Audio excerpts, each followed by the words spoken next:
నా కోపం ప్రళయంగా మారితే నేనొక వీరభద్రుణ్ణి. ధర్మాన్ని చీకటిలో కలిపేస్తే ఆ చీకటిని చీల్చుకుంటూ వచ్చే కాలభైరవుణ్ణి.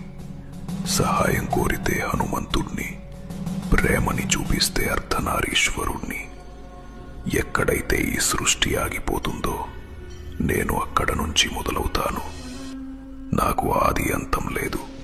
శ్మశానంలో చావుకి తోడుగా ఉండే కాటి కాపరిని, నిరంతరం ధ్యానం చేసే అఘోరాని, నాగేంద్రుడిని ధరించిన నీలకంఠుడిని.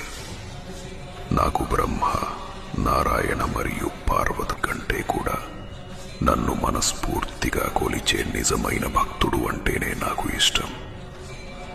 అలాంటి వాళ్ళకి నేనెప్పుడు దాసుడునే.